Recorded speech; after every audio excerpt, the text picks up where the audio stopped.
मंदिर झूठी तेरे साथ रे, मत कर तू अभिमान, मत कर तू अभिमान रे बंदे झूठी तेरे साथ रे, मत कर तू अभिमान बंदे, मत कर तू अभिमान बंदे, मत कर तू अभिमान। आज समझा रहे दुर्योधन छोड़ इस व्यर्थ अपमान को। प्रभु के द्वारा बार बार समझाने पर दुर्योधन अपमान बस कहने लगा, हे ग्वाला बंद कर अपने उपदेश से भी बंदी। देखिए आज सभा में दुर्योधन ने भगवान श्री कृष्ण को बंदी बनाने की बात कही कि मैं चाहूं तो तुझे भी बंदी बना सकता हूं। तो मेरे प्रभु उठ खड़े हुए उस सभा में और कहने लगे, ले दुर्योधन पांडवों से युद्ध करने की बात तो बहुत दूर, ले तू मुझे ही बंदी बना जा। आज दुर्योधन ने अपने सैनिकों को इशारा किया, बंदी बना लो कृष्ण को। और जब दुर्योधन के सैनिक कृष्ण को बंदी बनाने के लिए आने लगे ना, तब भगवान श्री कृष्ण ने अपना विराट रूप लिया और मेरे प्रभु के विराट रूप का इतना तेज कि सबकी आंखें चकाचौंध हो गई, सब बाहर भाग निकले। स्वयं दुर्योधन भी आज उस सभा से बाहर भाग निकला। बंदी बनाने की बात तो दूर, कोई उन्हें देख भी ना पाया, क्योंकि ब्रह्म के प्राकट्य का तेज ही इतना था। सबकी आंखें चकाचौंध हो गई, सब बाहर भाग निकले। केवल सभा में एक ऐसे भक्त थे जिन्होंने यहाँ मेरे प्रभु के विराट रूप के दर्शन किए। और आप जानते होंगे कौन थे वो? बोलो कौन थे?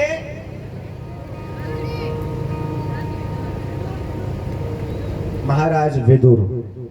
केवल विदुर ही ऐसे भक्त मेरे प्रभु के जिन्होंने विराट रूप के दर्शन किए सभा में। उन्हें वापस उसी रूप में आए और मेरे प्रभु लौट कर जाने लगे। प्रभु जब लौट कर जाने लगे तो फिर आया दुर्योधन, हाथ जोड़ करके सन्मुख क्षमा याचना करते हुए कहने लगा कि गोविंद ऐसे ना जाओ, हमने आपके आगमन को देखा तो आपका प्रिय भोग बनवाया है, प्रभु भोजन प्रसाद लेके ही जाना। प्रभु ने साफ मना कर दिया, दुर्योधन मैं तेरा भोजन अन्न ग्रहण नहीं करने वाला। क्यों? क्योंकि तेरा जो अन्न है ये अधर्म का अन्न है और अधर्म के अन्न को खा करके मैं अपनी बुद्धि कुंठित नहीं करना चाहता।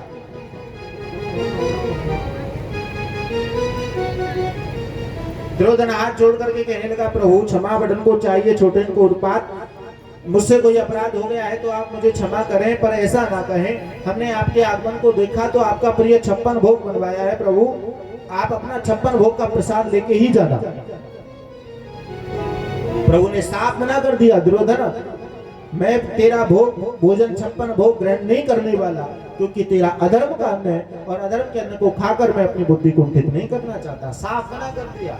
अब वही महाराज विदुर खड़े हैं। विदुर के हृदय में विचार आया, दुर्योधन के अधर्म के अन्न को नहीं खा सकते तो मेरे यहाँ करके तो प्रभु भोग ले ही सकते हैं, पर विदुर का साहस नहीं जो राजा के सामने जाकर ये बात कहे। पर मेरे प्रभु तो जान गए विदुर के हृदय के भाव को और दुर्योधन से कहने लगे, दुर्योधन मैं तेरा भोजन अन्न ग्रहण नहीं करने वाला, क्योंकि मेरा भोजन तो कहीं और है।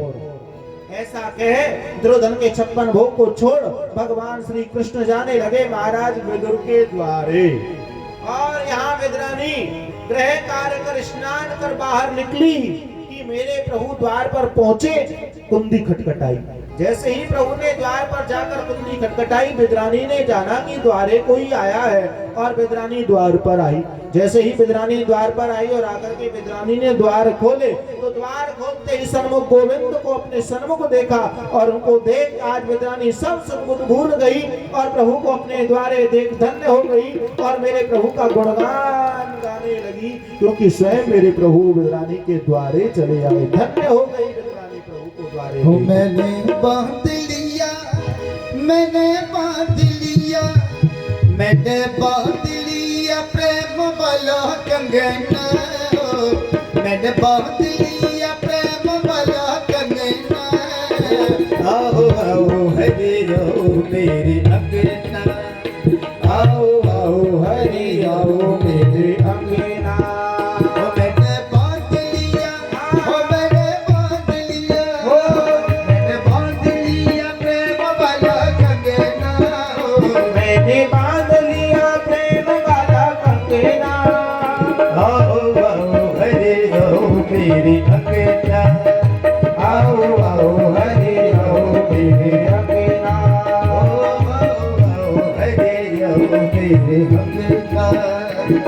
आओ आओ हरि आओ मेरी अंगना, आओ आओ हरि आओ मेरी अंगना, आओ आओ हरि आओ मेरी ये सुनना अंगना। मैंने बांध लिया, ओ मैंने बांध लिया, मैंने बांध लिया प्रेम माया कंगना।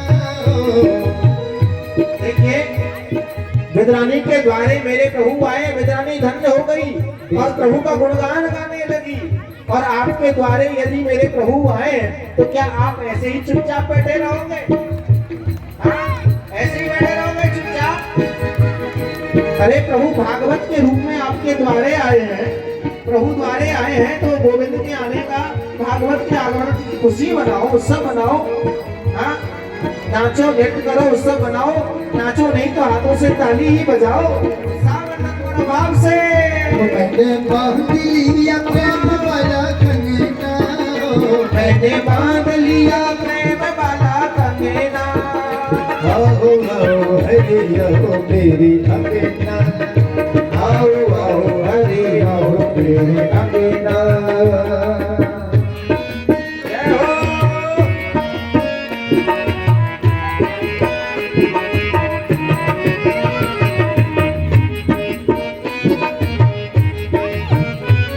बोल मेरे बाके बिहारी लाल की। जय हो।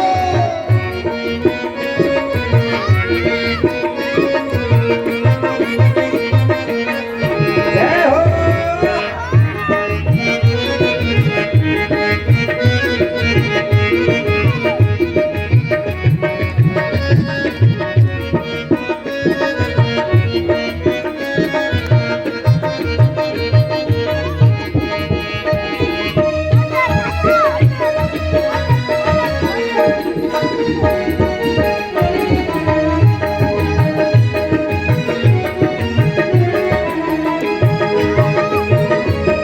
मेरा मन पापी पाप करना ही छोड़ दे, मेरा मन पाप पाप करना ही छोड़ दे।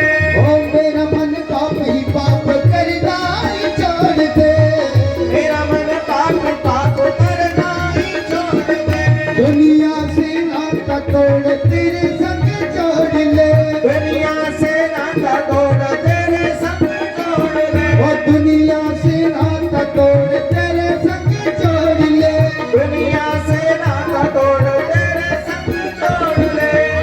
यही मांग मेरी, यही मांग मेरी, यही मांग मेरी और कछु मंगना हो। यही मांग मेरी और कछु मंगना।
रंग ऊपर चढ़े कोई रंग ना, तेरे रंग ऊपर चढ़े कोई रंग ना, आओ आओ हरे आओ मेरे अंगना, आओ आओ हरे आओ मेरे अंगना।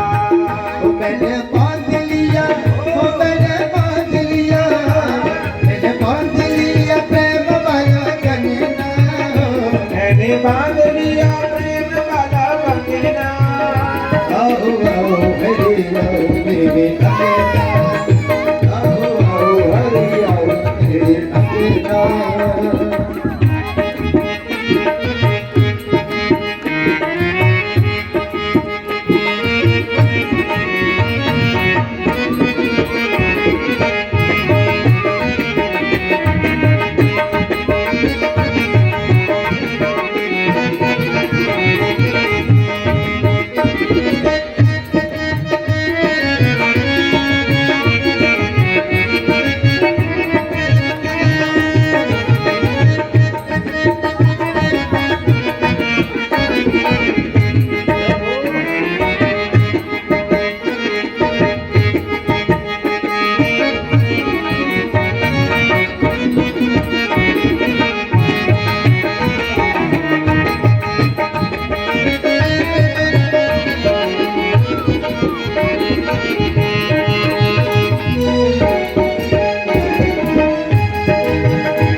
है मेरे श्याम प्रभु तेरा गुण गाओ, है मेरे श्याम प्रभु तेरा गुण गाओ, ओ तेरा गुण गाओ प्रभु तुमको मनाओ, तेरा गुण गाओ प्रभु तुमको मनाओ, ओ तेरा गुण गाओ प्रभु तुमको रिझाओ, तेरा गुण गाओ प्रभु तुमको रिझाओ। तेरे सिवा प्रभु, तेरे सिवा प्रभु, तेरे सिवा प्रभु मेरे कोई संग ना, तेरे सिवा प्रभु मेरे कोई संग ना। आओ आओ हरे आओ मेरे अंगना, आओ आओ हरे आओ मेरे अंगना। ओ मैंने बांध लिया प्रेम वाला कंगना, मैंने बांध लिया प्रेम वाला कंगना, मैंने बांध लिया प्रेम वाला कंगना, मैंने बांध लिया प्रेम वाला कंगना। आओ आओ हरे आओ मेरे अंगना, आओ आओ हरे आओ मेरे अंगना, आओ आओ हरे आओ मेरे अंगना, आओ आओ हरे आओ मेरे अंगना, आओ आओ हरे आओ मेरे अंगना, आओ आओ हरे आओ मेरे अंगना। जय श्री श्याम, जय श्री राम, जय श्री राम। जय श्री तो श्याम। आज मेरे प्रभु को अपने द्वारे देख बेदरानी दस्त हो गई, बारंबार मेरे प्रभु का गुणगान गाने लगी, उत्सव बनाने लगी, क्योंकि मेरे प्रभु द्वारे जो आए हैं धन्य हो गई बेदरानी। प्रभु को बाहर खड़े हैं, बेदरानी अंदर खड़ी है। इस तरह है, बहुत समय हो चुका प्रभु को बाहर खड़े खड़े। आज बेदरानी काकी बोली, प्रभु को अपने द्वारे देख, प्रभु के रूप में बेदरानी सब सुध भूली है। बेदरानी अंदर खड़ी है और मेरे प्रभु बेदरानी से कहने लगे, काकी बाहर ही खड़ा रहूंगा या अंदर भी बुलाऊंगी। बेदरानी को सोता ही याद है और बड़े आदर भाव के साथ मेरे प्रभु को अंदर लेवा के लेके आने लगी। आओ प्रभु अंदर आओ। बड़े आदर भाव के साथ अंदर लेके गई, आसन बिछा हुआ, बेदरानी तो जा बैठी और मेरे प्रभु खड़े हैं। अब बैठी बैठी बेदरानी फिर प्रभु का गुणगान गाने लगी। बहुत समय हो चुका प्रभु को खड़े खड़े। प्रभु कहने लगे, काकी क्या खड़ा ही रहूंगा या बैठने के लिए कोई आसन भी दोगी? बेदरानी को फिर याद आई, आज विद्रानी के पास में प्रेम और भाव उमड़ आया। आज उस प्रेम और भाव के वशीभूत होकर रूखा सूखा उल्टा सीधा जैसा भी था मेरे प्रभु ने सबको स्वीकार किया, क्योंकि प्रभु को तो भाव प्रिय है, प्रेम प्रिय है। चाहे कैसा भी हो, यदि भाव से हो तो भी मेरे प्रभु को स्वीकार है। आज जीव और ब्रह्म के मन में सबसे ऊंची प्रेम की सगाई उमड़ आई और मेरे प्रभु धन्य हो गए विद्रानी के इस प्रेम और भाव को देख करके। मेरे सबसे ऊंची प्रेम सगाई, सबसे ऊंची प्रेम सगाई, सबसे ऊंची प्रेम सगाई, सबसे ऊंची प्रेम सगाई, सबसे ऊंची प्रेम सगाई, वो सबसे ऊंची प्रेम सगाई, सबसे ऊंची ओ प्रेम सगाई, प्रेम सगाई, प्रेम सगाई, प्रेम सगाई, प्रेम सगाई, सबसे ऊंची प्रेम सगाई, सबसे ऊंची प्रेम सगाई।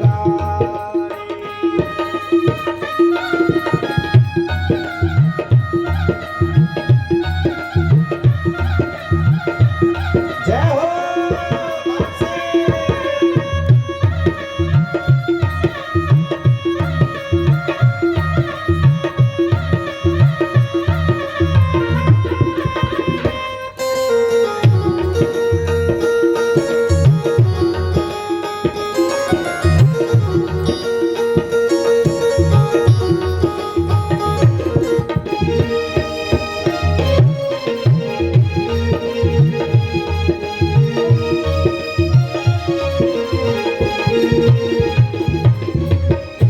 दुर्योधन की मैं बात जागी, दुर्योधन की बेबात जागी, दुर्योधन की मैं बात जागी, दुर्योधन की बेबात जागी, साकी पितुरी कर खाई, साकी पितुरी घर खाई, सबसे ऊंची प्रेम सगाई, सबसे ऊंची ओ प्रेम सगाई।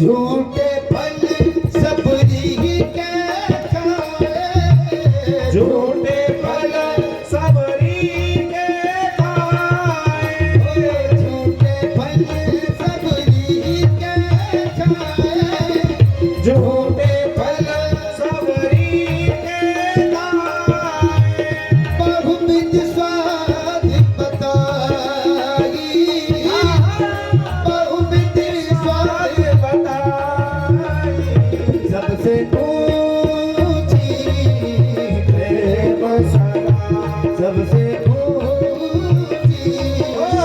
प्रेम सगाई, सबसे ऊंची प्रेम सगाई, सबसे ऊंची प्रेम सगाई, सबसे ऊंची प्रेम सगाई, सबसे ऊंची ओ प्रेम सगाई, सबसे ऊंची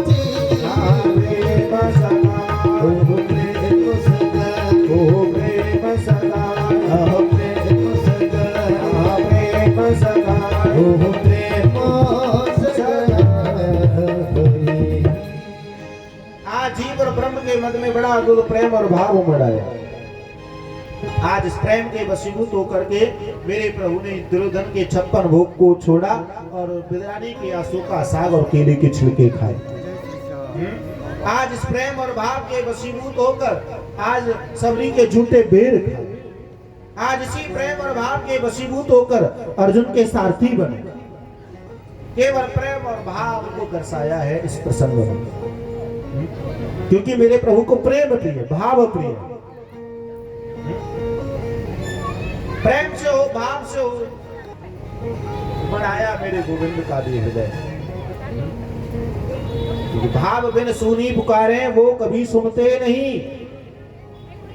जिस पुकार में भाव ना हो प्रभु कभी नहीं सुनने वाले, चाहे कितना पुकारो।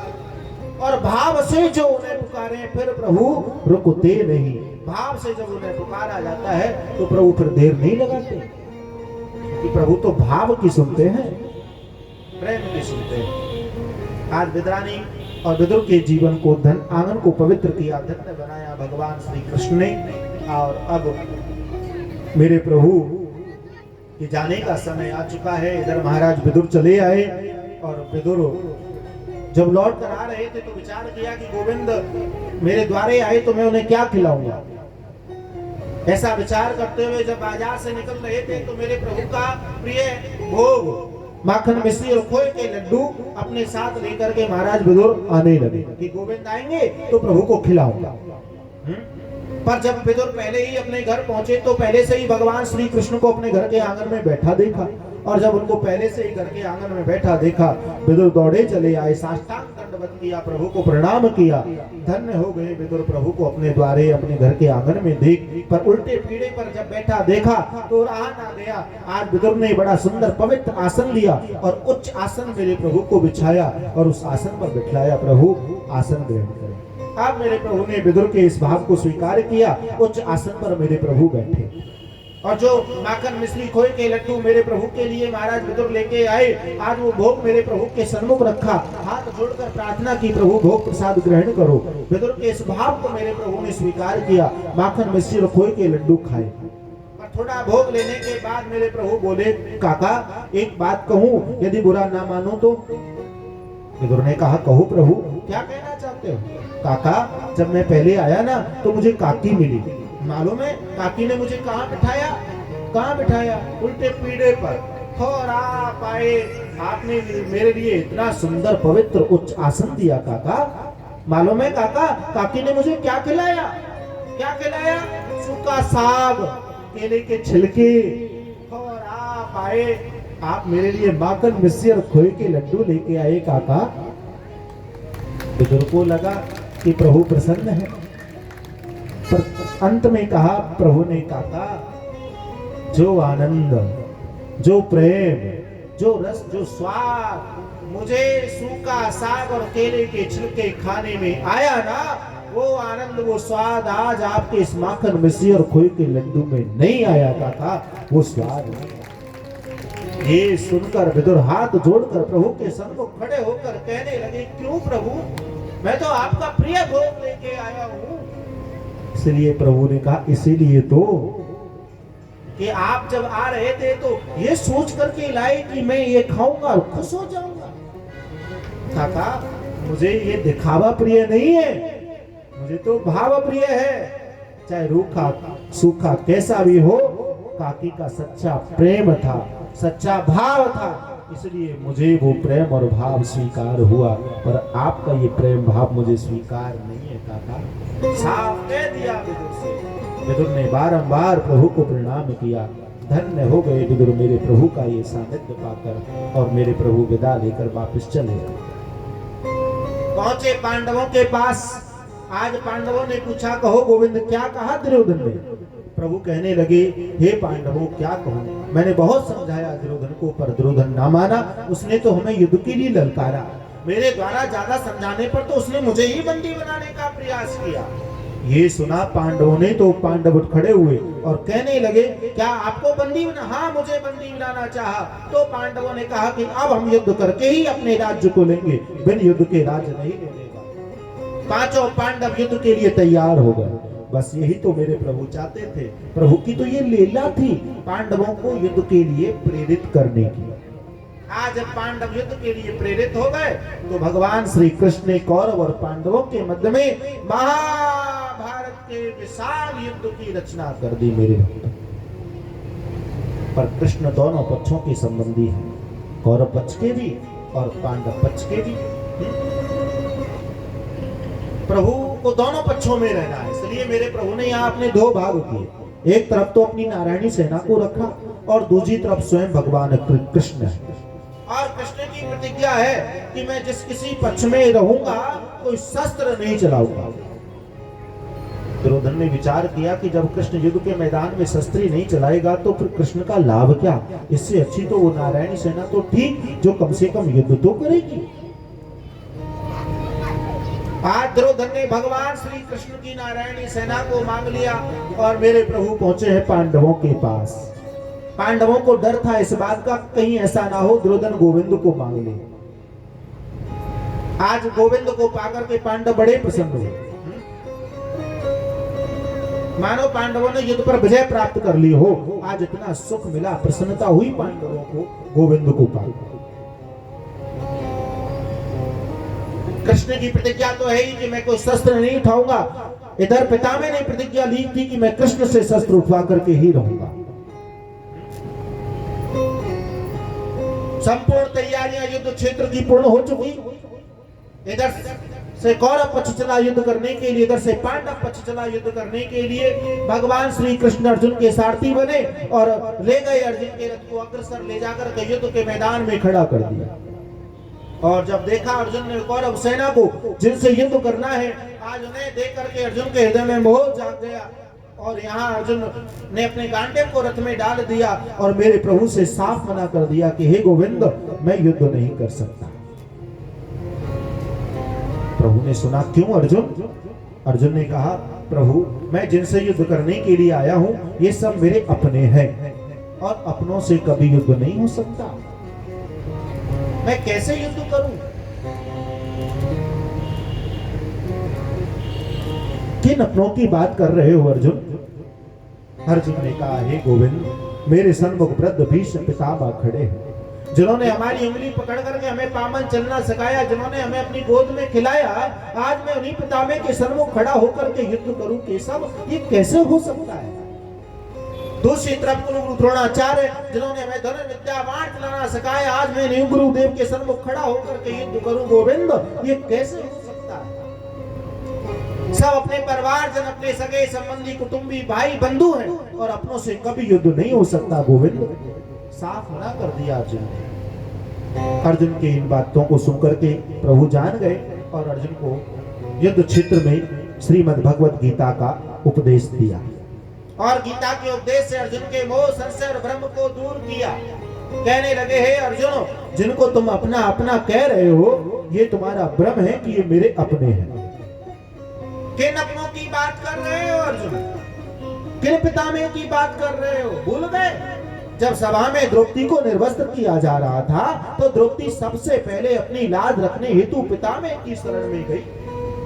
यदि पितामह अपने होते तो क्या वहां द्रौपदी की लाज ना रखते? किनको अपना अपना कह रहे हो अर्जुन? जिनको तुम अपना अपना कह रहे हो ना, इन्हीं अपनों ने तुम्हें लाछा गृह में अग्नि के द्वारा जलाने का प्रयत्न किया।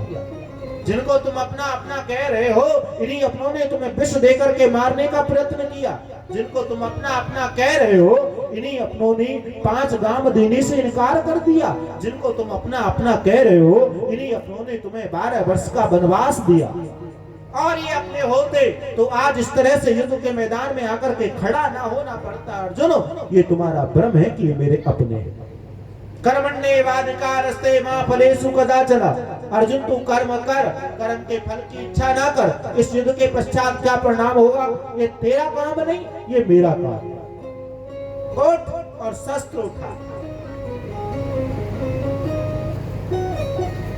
आज भगवान श्री कृष्ण के मुख से गीता का उपदेश सुनकर के अर्जुन का मोह, संशय, भ्रम दूर होता चला गया और अंत में भगवान श्री कृष्ण युद्ध क्षेत्र के अंतर्गत अपना विराट के दर्शन अर्जुन को दिए और अर्जुन ने जब युद्ध क्षेत्र में प्रभु के विराट रूप के दर्शन पाए तो वो संशय भ्रम सब अर्जुन का दूर हो गया और बारंबार प्रभु को प्रणाम किया और प्रभु की आज्ञा को शिरोधार्य किया और अर्जुन युद्ध के लिए तैयार हो गए। उठा लिया अपने गांडीव को और यहाँ धर्म अधर्म का, कौरव और पांडवों का ये महाभारत का विशाल युद्ध आरंभ हो चुका है।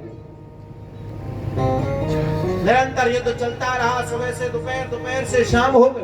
युद्ध का वृत्तांत और युद्ध के चरित्र तो अनंत है, पर यहाँ पितामह ने प्रतिज्ञा ली थी कि मैं कृष्ण से शस्त्र उठवा करके ही रहूंगा।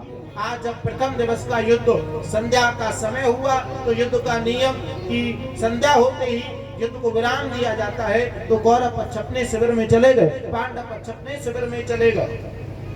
दुर्योधन ने विचार किया, जरा देखूं तो प्रथम दिवस के युद्ध का क्या परिणाम है। आज जब युद्ध क्षेत्र में दुर्योधन ने भ्रमण किया तो पाया कि दुर्योधन कौरवों के सैनिक ज्यादा मारे गए। ये देख करके और दुर्योधन से रहा ना गया और पितामह के पास आया, आकर कहने लगा, हे पितामह, मैं देख रहा हूं कि आप मन से युद्ध नहीं कर रहे।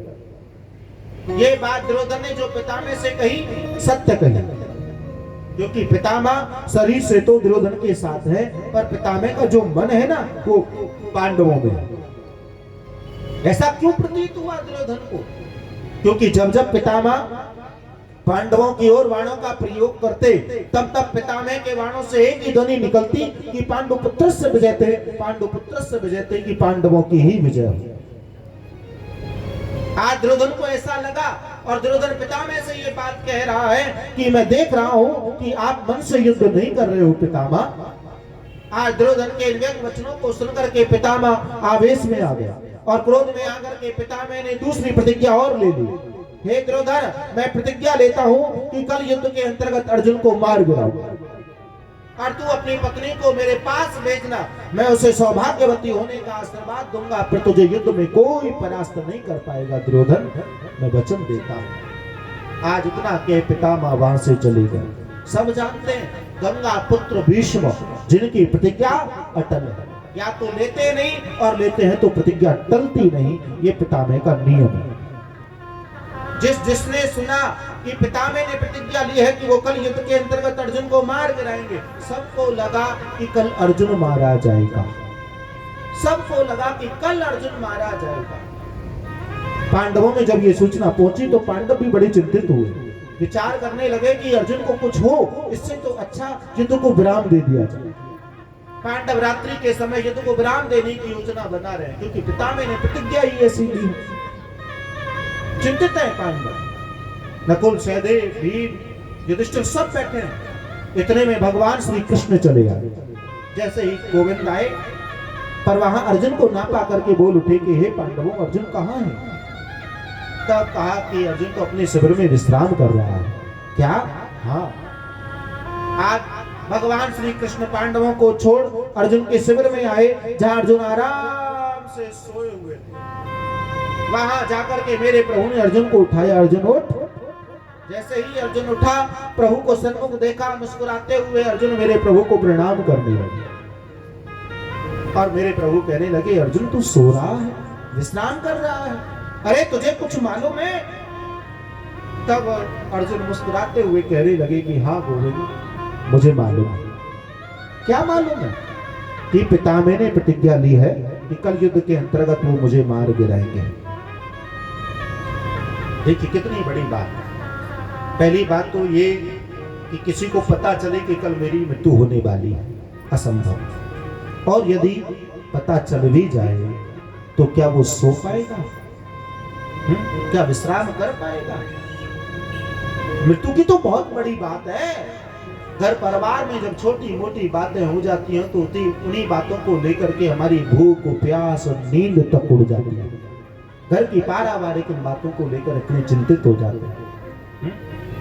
2-2, 3-3, 4-4 दिन हो जाते हैं, ना भूख सताती, ना प्यास लगती, ना नींद आती, कुछ नहीं सुहाता।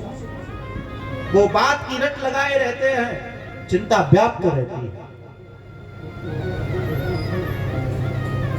पर अर्जुन ने कितने सहज भाव से ये बात कह दी कि मुझे मालूम है कि कल मेरी मृत्यु होने वाली है, फिर भी मैं सोए।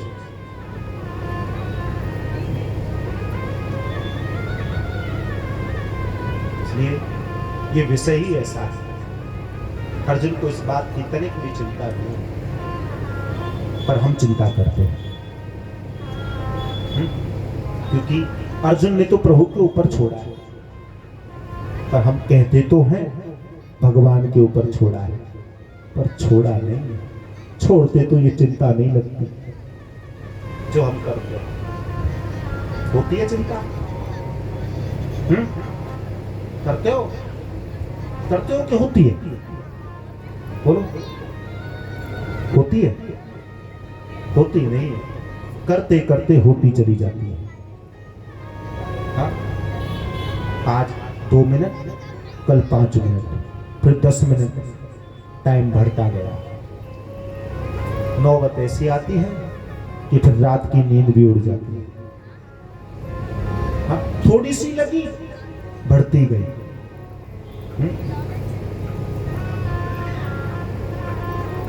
2-2, 3-3 दिन जब हो जाते हैं, रात की नींद नहीं आती, तब परेशान होकर हार के डॉक्टर के पास जाते हैं। डॉक्टर जांचें लिखता है, रिपोर्ट जब सामने आती है तो एक तो चिंता खत्म नहीं हुई, दूसरी चिंता पहले ही आ जाती है। रिपोर्ट में डॉक्टर ने बताया, अरे तुम्हें तो बीपी की समस्या हो गई। बस एक छुट्टी नहीं, दूसरी और लग गई। क्योंकि ये समस्या ही ऐसी है, ये चिंता विषय ही ऐसा है, इसको लगाओ ही ना, इस आदत को डालो ही ना। पर आदत इसलिए हम डालते हैं क्योंकि हम अपने ऊपर लेते हैं कि करना तो हमें ही है। जो अपने ऊपर लेता है उसे चिंता होती है, और जो भगवान के ऊपर छोड़ता है ना, उसे कोई चिंता नहीं। हमने अपने ऊपर ली है, इसलिए तो हमें चिंता व्याप्त हो रही है। काहे सोच करे मन मूर्ख, सोच किए ते कहा कर लेगो। जान कूदेत अजान कूदेत, जो जहान कूदेत जो तो कूदेगो। जीव बसे जल थल के माहा, शुभ उनकी ले सो तेरी भी लेगो। दांत नहीं जब दूध दियो, कहा दांत दिए कहा अन्न न देगो। फिर हम क्यों सोच करें? परमात्मा बड़ा दयालु है, उसकी लीला बड़ी विचित्र है। जीव जल में भी रहता है, थल में भी रहता है, आकाश में भी रहता है, पर जो जहां रह रहा है परमात्मा उसकी वही व्यवस्था कर रहा है, वही दे रहा है। जब बालक जन्म लेता है तो बालक के मुख में दांत नहीं होते, पर उस बालक का पेट भरने के लिए भगवान ने माँ का दूध दिया कि तू माँ का दूध पीकर अपना पेट भर। और जब वो दांत दिए तो खाने के लिए अन्न दिया है कि तू अन्न खाकर अपने जीवन का निर्वाह। फिर तू चिंता कर, क्यों सोच कर? अर्जुन चिंता नहीं, अर्जुन तो चिंतन कर रहे हैं। चिंतन का परिणाम था जो स्वयं कृष्ण को आना पड़ा, क्योंकि अर्जुन को तो चिंता ही नहीं है। भगवान भी उस जीव का साथ छोड़ देता है जो चिंता करता है, ईश्वर उसी का साथ देता है जो चिंता को छोड़ करके चिंतन करता है। अर्जुन ने कह दिया, प्रभु आप ही ने तो कहा था कि तू युद्ध कर, युद्ध के परिणाम का इंतजार ना कर। कल आपके मन में मेरी मृत्यु लिखी है तो भी मैं क्यों चिंता करूं? नहीं लिखी तो भी मैं क्यों चिंता करूं? मुझे तो तनिक भी चिंता नहीं है प्रभु। सत्य कहा अर्जुन ने। अर्जुन चिंता नहीं, अर्जुन तो प्रभु का चिंतन कर रहे हैं, और चिंतन ही चिंता का समाधान करता है। कोई ना कोई रास्ता चिंतन करने से निकल जाएगा, पर चिंता करने से रास्ता निकलेगा नहीं और समस्या बढ़ेगी।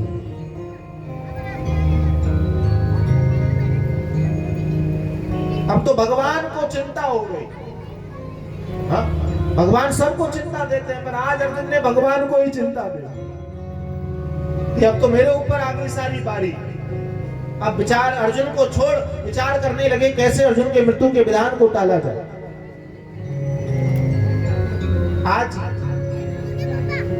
पिता मैंने कहा था दुर्योधन से कि तू अपनी पत्नी को रात्रि के 12 बजे मेरे पास भेजना, मैं उसे सौभाग्यवती होने का आशीर्वाद दूंगा। तो भगवान श्री कृष्ण ने यहीं से अर्जुन के मृत्यु के विधान को टालने की योजना बनाई। आज मेरे प्रभु दौड़े चले आए, कौरव पक्ष में और पितामह के कक्ष के शिविर के द्वार बाहर आकर खड़े हो गए। रात्रि के जैसे ही 12 बजे आज दुर्योधन पत्नी जिसका नाम है भानुमति, आज भानुमति सज धज करके पितामह के कक्ष की ओर जाने लगी। मार्ग में कृष्ण खड़े हैं, बोल उठे, अरे भानुमति। जब भानुमति वहीं खड़ी रह गई, गोविंद को अपने सन्मुख देखा तो प्रणाम किया। प्रभु बोले, भानुमति कहाँ जा रही हो? सीधी सादी बोली भाली भानुमति बोली कि पितामह के कक्ष में जा रही हूँ। बस यही तो मेरे प्रभु को सुनना था। क्या पितामह के कक्ष में इस रूप में क्या काम है भानुमति? अरे आशीर्वाद लेना है। भगवान श्री कृष्ण कहने लगे, भानुमति जरा सोचो, रात्रि के 12 बजे पराये पुरुष के कक्ष में इस रूप में तुम आशीर्वाद लेने के लिए जा रही हो, कोई देखेगा तो क्या कहेगा? आशीर्वाद ही तो लेना है, प्रातः उठ करके भी आशीर्वाद लिया जा सकता है, पर भानुमति आशीर्वाद लेने के लिए ये समय उचित नहीं। भानुमति ने विचार किया कि बात तो सही है, प्रातः उठ करके आशीर्वाद ले लूं। उल्टे पांव वापस लौट गई भानुमति और भगवान श्री कृष्ण दौड़े वापस आए, पांडवों के पक्ष में पकड़ा द्रौपदी का हाथ और ले आए द्रौपदी को और कहा, द्रौपदी से जा, द्रौपदी तू पितामह के कक्ष में प्रवेश कर जा। पितामह ध्यान मुद्रा में बैठे थे। द्रौपदी ने पितामह के कक्ष में प्रवेश किया।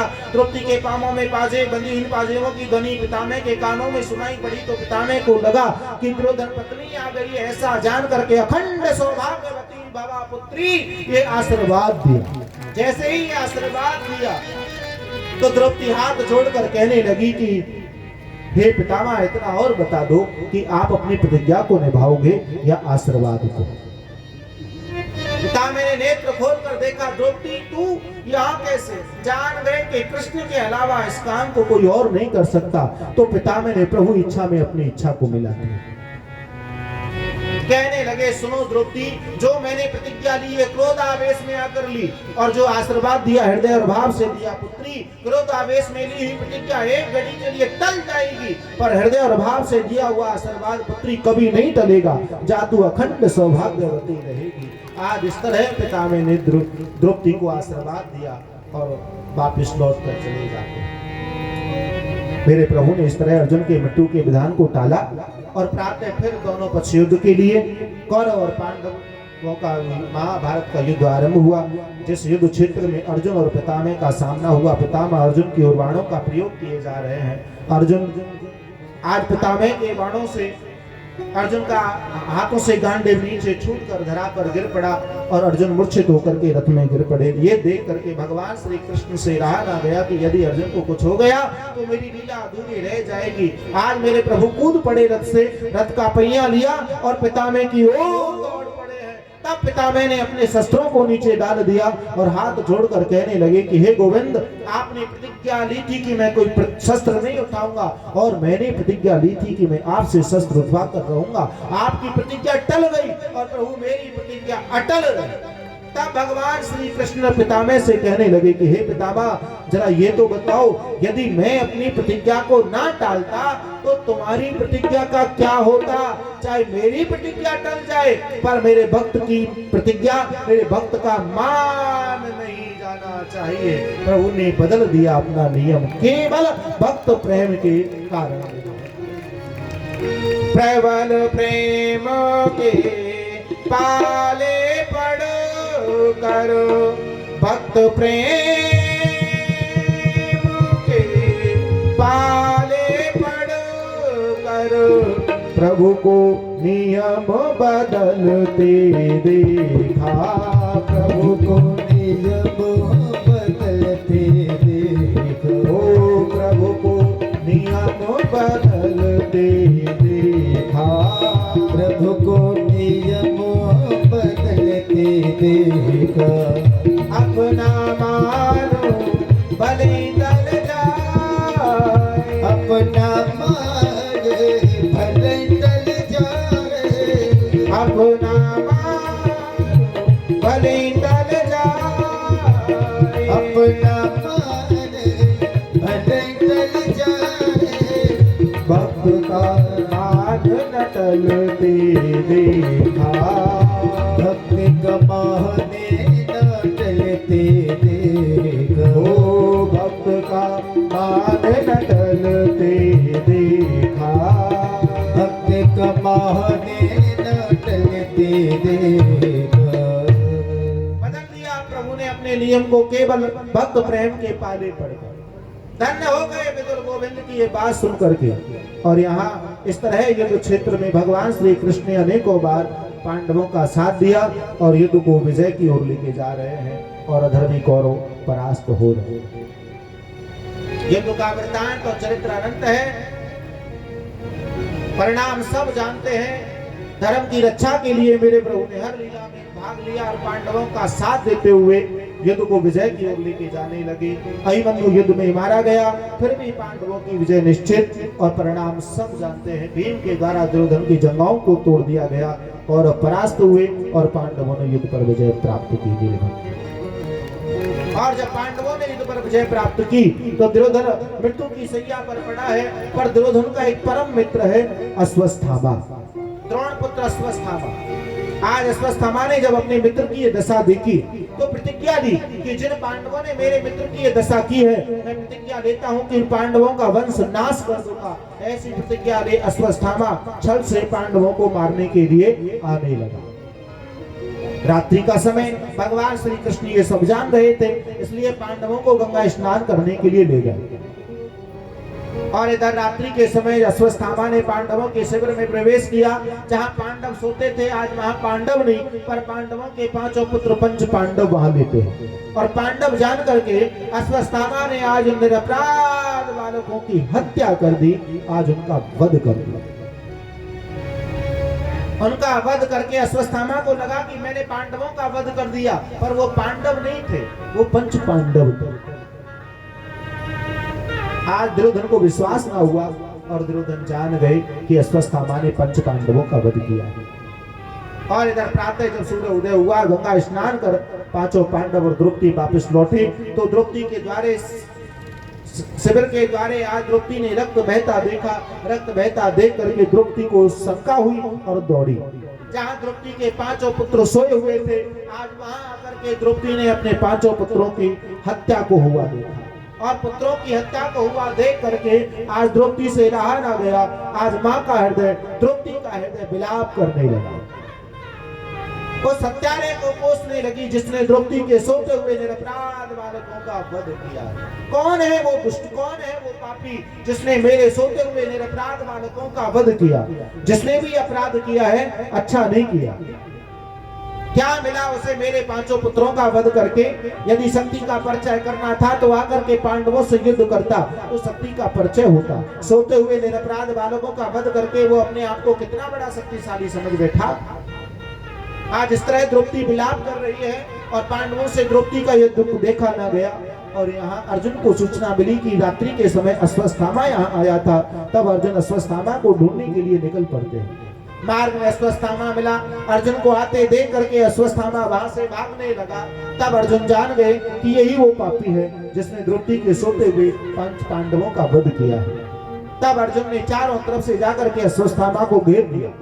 जब कोई मार्ग ना मिला तो अर्जुन अश्वत्थामा के मध्य में यहाँ युद्ध हुआ। अंत में अर्जुन ने अश्वत्थामा को बंदी बना लिया और द्रौपदी के सन्मुख ले जाकर छोड़ दिया। ले द्रौपदी, यही तेरे पांचों पुत्रों का हत्यारा है।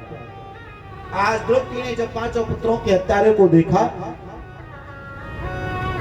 तो द्रौपदी से कोसने लगी, अरे अश्वत्थामा तूने ही अपराध किया। अरे क्या मिला तुझे मेरे पांचों पुत्रों का वध करके? पर तूने अच्छा नहीं किया।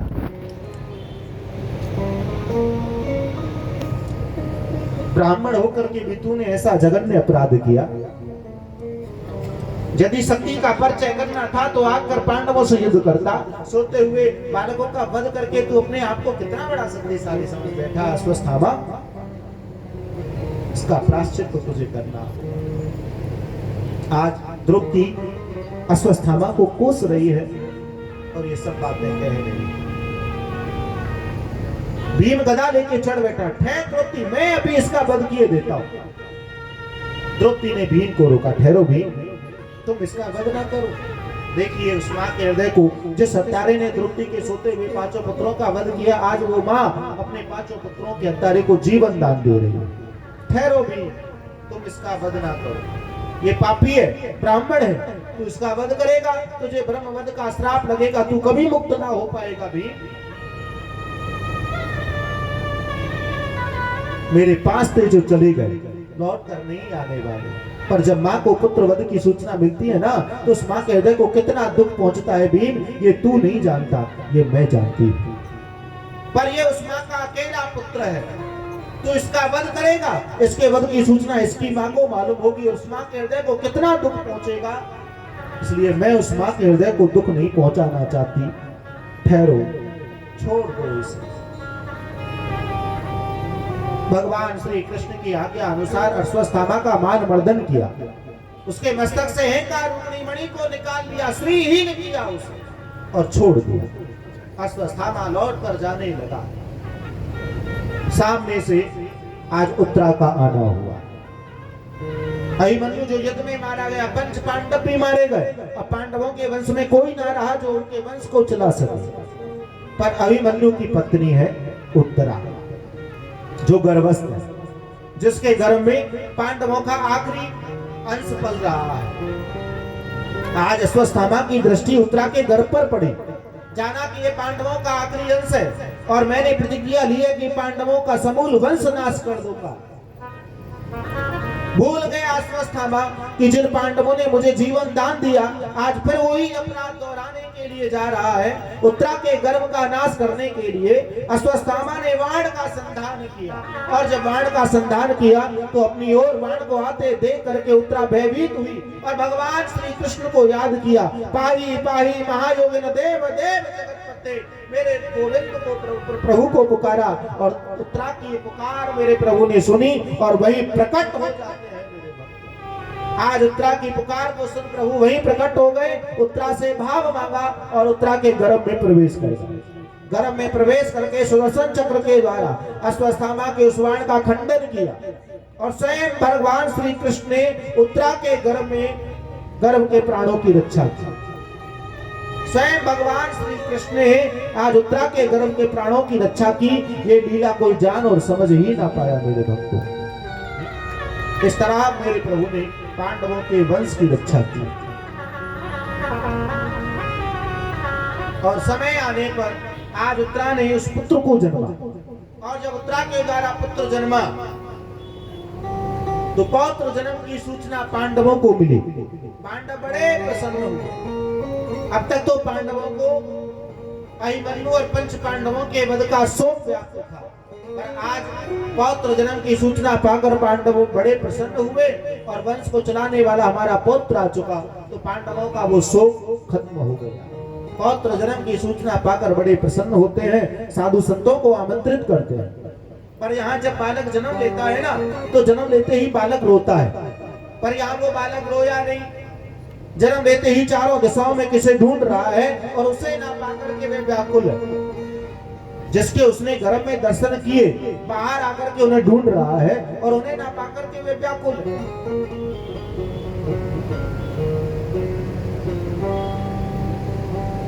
आज भगवान श्री कृष्ण को पांडवों के पौत्र जन्म की सूचना मिली, तो पांडवों को बधाई देने के लिए द्वारका से स्वयं भगवान श्री कृष्ण आए। जैसे ही भगवान श्री कृष्ण आए तो उस बालक ने गोविंद के दर्शन किए। आज जिसके उसने गर्भ में दर्शन किए, बाहर उन्हें पाकर के वह बालक जन्म के पश्चात पहली बार रोने लगा गोविंद को देखकर। जैसे ही गोविंद को देखकर वह बालक रोने लगा, तब भगवान श्री कृष्ण उस बालक को उठा लिया, अपनी गोद में लिया, जिसका नाम परीक्षित रखा गया, और परीक्षित के नाम से उस बालक को पुकारा जाने लगा। अभिमन्यु पत्नी उत्तरा के द्वारा पांडवों के वंशज महाराज परीक्षित का इस प्रकार जन्म होता है। तो परीक्षित जन्म की ये दिव्य पावन कथा का वर्णन आपने श्रवण किया मेरे भक्तों। बोलिए परीक्षित जी महाराज की जय हो। तो पांडवों के वंशज महाराज परीक्षित के जन्म की ये दिव्य पावन कथा का वर्णन श्री सूत जी महाराज ने सौनकादि ऋषियों को श्रवण कराया। धर्म अधर्म की व्याख्या का वर्णन श्रवण कराते हुए परीक्षित जन्म की ये दिव्य पावन कथा का वर्णन आप सभी भक्तों ने बड़े भाव और श्रद्धा के साथ श्रवण किया मेरे भक्तों। तो आज परीक्षित जन्म पर ही मैं दूसरे दिवस की कथा को यही विराम दूंगा। सार नाम संसार, सार भगवान नाम सार, संसार सार है, सार सिर्फ प्रभु नाम में भक्ति गुणानुवाद श्रवण करते रहे। इन्हीं शब्दों के साथ मैं अपनी वाणी को विराम दूंगा। बोलो राधे राधे। कल की कथा प्रसंग में 52 भगवान का अवतार होगा। बामन भगवान जो राजा बलि के यहाँ जाकर 3 पग भूमि का दान मांगते हैं और बलि बामन भगवान को 3 पग भूमि का दान देते हैं। तो कल बामन भगवान के जन्म उत्सव की दिव्य झांकी के दर्शन का लाभ आपको प्राप्त होंगे। तो कल आप अधिक से अधिक संख्या में आएंगे और सबको कहें, कल भी मैंने कहा, पुनः आपसे कहूँ कि अधिक से अधिक संख्या में आकर इस कथा का लाभ, श्रवण लाभ प्राप्त करें, ताकि आपको सुनने में, मुझे कहने में और आनंद की अनुभूति आए और ज्यादा से ज्यादा इस कार्यक्रम का प्रचार हो, ज्यादा से ज्यादा संख्या में आकर के इस कथा का सभी भक्तजन लाभ, श्रवण लाभ प्राप्त कर सके। कल का तृतीय दिवस, तो कल बामन भगवान का अवतार होगा। दिव्य मनमोहक झांकी के दर्शन आपको कराए जाएंगे। आप दिव्य झांकी के दर्शन का लाभ प्राप्त करेंगे और बामन भगवान की झांकी के दर्शन का लाभ प्राप्त करते हुए उनकी पूजा करेंगे और श्रद्धा युक्त बढ़ चढ़ करके उनके कमंडल में भूमि दान के निमित्त जो भी देना है, आप अपनी इच्छा और श्रद्धा से उनके कमंडल में दान प्रदान कर शुभ आशीर्वाद मेरे प्रभु से प्राप्त करेंगे। तो ये कल आपकी तैयारी आपको कल करके आनी है, अधिक से अधिक संख्या में आना है और भगवान के दिव्य मनमोहक झांकी के दर्शन और पूजा का लाभ प्राप्त कर उनके कमंडल में भूमि दान प्रदान कर शुभ आशीर्वाद मेरे प्रभु से प्राप्त करना है। तो ये कल का विषय है, तो आप कल की तैयारी करके आएंगे। आज की इस कथा को मैं यही विराम दूंगा। उससे पूर्व हमारे भगत सिंह जी कुछ शब्दों से संबोधन करना चाहते हैं, आप कृपया ध्यान से सुने। उसके पश्चात फिर आरती के पश्चात में परिक्रमा करते हुए फिर सभी प्रसाद लेके जाएंगे। ओम। श्रद्धेय श्री पवन जी महाराज द्वारा हम सबको इस कलयुग में कथा के श्रवण का आनंद अनुभव हो रहा है। हम सब वास्तव में सौभाग्यशाली हैं। कुछ सूचनाएं हैं, सहयोग राशि हम सब ने मिलकर ही ये कार्यक्रम किया है, तो हम सब ने अंशदान दिया है और सबका अंशदान, सबके सहयोग से ये कथा हो, ऐसा हम सब ने विचार किया है। एक व्यक्ति भी कथा करा सकता है, लेकिन सामूहिक रूप से कराने का फल अधिक होता है। तो उसके लिए सहयोग पात्र मंच पे और पीछे टेबल पे रखे हैं, आप सभी उसमें श्रद्धा अनुसार समर्पण कर सकेंगे।